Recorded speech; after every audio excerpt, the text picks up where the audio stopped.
membahas tugas kuliah terbaru yang sedang saya kerjakan, yaitu membahas mengenai implementasi, komunikasi, dan negosiasi bisnis di dalam perusahaan. Nah, tetaplah bersama saya dan jangan lupa untuk like, subscribe, dan nyalakan lonceng notifikasi agar tidak ketinggalan update terbaru dari saya. Yuk kita mulai. Nah, di sini saya akan membahas teori dan implementasi komunikasi dan negosiasi bisnis dalam kehidupan sehari-hari.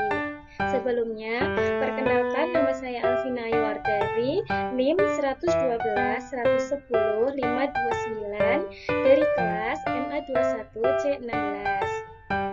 Dan langsung saja. Nah, ini apa itu komunikasi dan negosiasi? Komunikasi itu sendiri adalah suatu proses penyampaian dan penerimaan pesan atau informasi di antara dua orang atau lebih dengan harapan terjadinya pengaruh yang positif atau menimbulkan efek tertentu yang diharapkan. Maksudnya ini, jadi komunikasi itu proses berbagi informasi, berbagi ide, dan perasaan antara individu ataupun kelompok. Nah, dalam konteks bisnis ini, komunikasi mencakup berbagai bentuk interaksi seperti rapat, seperti presentasi, dan ataupun email itu juga merupakan komunikasi tetapi dalam berbentuk tertulis. Percakapan informal yang sehari-hari kita lakukan. Nah, lalu apa itu negosiasi? Jadi, negosiasi adalah proses di mana dua pihak atau lebih dengan kepentingan yang berbeda untuk mencapai kesepakatan tersebut. Nah, negosiasi ini biasanya terjadi tawar-menawar atau kompromi dan pencapaian solusi yang saling menguntungkan antara pihak satu dan pihak lainnya. Negosiasi ini juga membantu mencapai kesepakatan dalam berbagai situasi seperti membeli rumah ataupun membeli mobil atau dalam berbentuk transaksi jual beli. Itu merupakan negosiasi. Lalu, apa sih strategi komunikasi yang efektif? Yaitu yang pertama, gunakan bahasa yang jelas, yaitu hindari istilah yang tidak dimengerti oleh karyawan atau semua pihak. Nah, contohnya dalam perusahaan mungkin karyawan OJT belum mengerti istilah-istilah yang ada di produksi, sehingga manajer atau supervisor sebisa mungkin menggunakan bahasa yang mudah dimengerti oleh operator OJT tersebut. Nah, lalu yang kedua, gunakan bahasa tubuh. Gunakan bahasa tubuh yang positif seperti kontak mata, senyuman, dan sikap tubuh yang terbuka untuk menunjukkan perhatian dan keterlibatan. Nah, maksudnya ini, bahasa tubuh itu memperhatikan bahasa tubuh, ekspresi wajah, dan kontak mata selama rapat atau percakapan untuk memastikan pesan tersebut disampaikan dengan baik. Lalu, yang ketiga ada komunikasi umpan balik, yaitu menerima umpan balik dengan sikap terbuka dan gunakan untuk perbaikan diri. Nah, di sini maksudnya seperti contoh ketika kita sedang presentasi. Jadi ketika misal kita presentasi sudah selesai, sebisa mungkin kita harus menanyakan apakah ada yang ditanyakan atau apakah ada yang kurang jelas. Nah, itu merupakan komunikasi umpan balik agar lawan bicara kita ini mengerti apa yang kita sampaikan.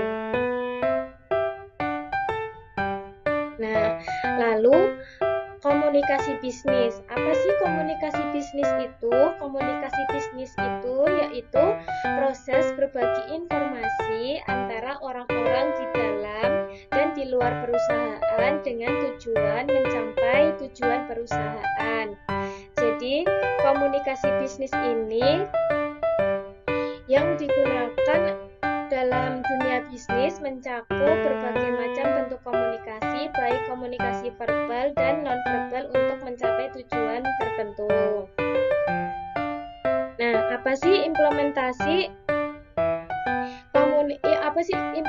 komunikasi dalam bisnis? Contohnya yaitu rapat dan pertemuan, yaitu mengadakan rapat tim secara berkala untuk mendiskusikan kemajuan proyek, memecahkan masalah, dan merencanakan tugas ke depannya.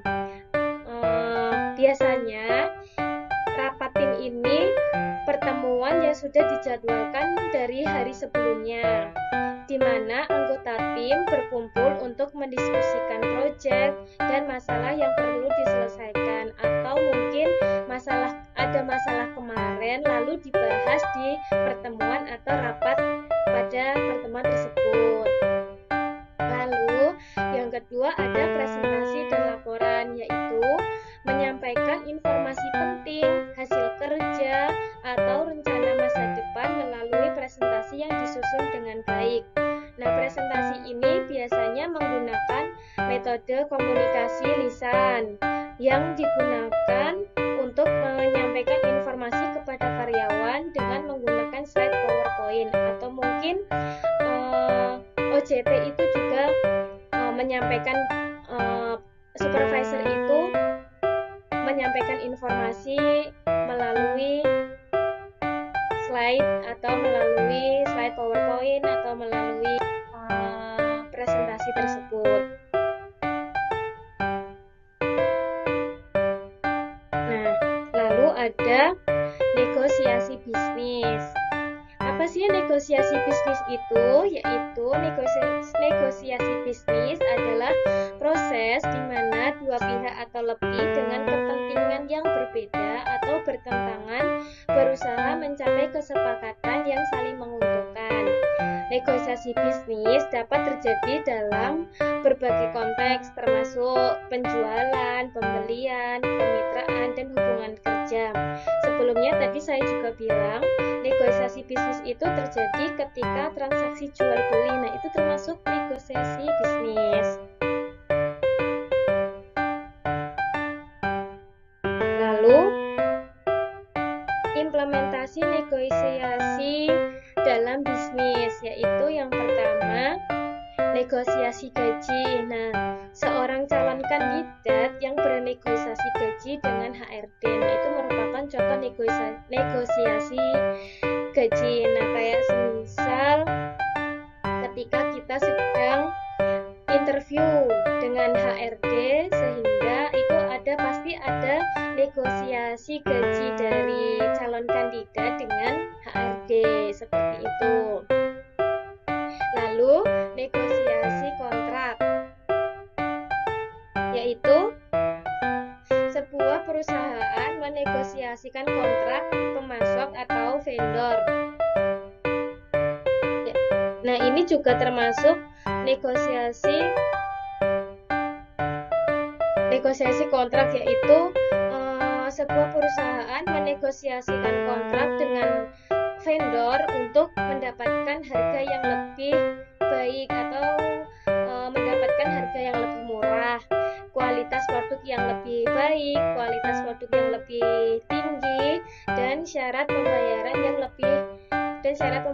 yang lebih menguntungkan. Jadi negosiasi kontrak itu seperti perusahaan dengan vendor, seperti itu. Lalu yang ketiga ada negosiasi penjualan. Contohnya, seorang tenaga penjual bernegosiasi dengan calon pelanggan tentang harga. Nah, ini seperti contohnya tuh yang sering terjadi itu di pasar, di supermarket. Mungkin negosiasi ini sering terjadi di transaksi jual beli di pasar. Nah, lalu apa manfaat implementasi komunikasi dan negosiasi? Yaitu manfaatnya yang pertama, meningkatkan efisiensi dan produktivitas. Komunikasi yang jelas untuk memastikan bahwa semua karyawan memiliki informasi yang diperlukan untuk melakukan tugas mereka dengan baik dan mengurangi kesalahpahaman serta meningkatkan efisiensi. Jadi, komunikasi itu sangat penting dan sangat berpengaruh untuk produktivitas di dalam perusahaan, sehingga harus menjaga komunikasi antara tim atau antara atasan dan bawahannya. Jadi agar tidak terjadi kesalahpahaman di dalam pekerjaan tersebut. Lalu yang kedua, membangun hubungan yang baik. Nah, jadi komunikasi yang terbuka membantu membangun kepercayaan antara bawahan dan atasan. Begitu juga dalam bernegosiasi, ketika hubungan yang baik juga akan menguntungkan satu sama lainnya. Jadi membangun hubungan antara atasan dan bawahan itu memang benar-benar sangat penting ya teman-teman semua. Jadi agar tidak terjadi kebencian atau agar tidak terjadi hal-hal yang tidak diinginkan, jadi harus membangun hubungan yang baik. Seperti itu. Lalu yang ketiga, memecahkan masalah dan mengelola konflik. Maksudnya di sini yaitu komunikasi ini yang efektif dapat membantu memecahkan masalah secara proaktif sebelum berkembang menjadi masalah yang lebih besar lagi. Jadi dengan berkomunikasi, masalah dari masalah yang kecil menjadi masalah yang besar itu juga akan mempengaruhi, akan memecahkan masalah dengan berkomunikasi. Lalu, kesimpulannya, implementasi komunikasi dan negosiasi bisnis yang efektif sangat penting bagi kesuksesan perusahaan. Komunikasi bisnis yang efektif membantu memastikan bahwa informasi yang penting disampaikan dengan jelas dan tepat waktu, serta dipahami oleh semua pihak yang terlibat. Beberapa strategi yang dapat digunakan untuk meningkatkan efektivitas komunikasi dalam perusahaan meliputi penggunaan bahasa yang jelas dan sederhana. Negosiasi yang efektif melibatkan persiapan yang matang, komunikasi yang jelas, terjadinya tawar-menawar yang terstruktur, dan kelompok kompromi yang adil. Jadi antara komunikasi dan negosiasi bisnis itu sangat penting. Untuk berkomunikasi itu merupakan hal yang penting bagi kesuksesan perusahaan tersebut. Baik, sekian dari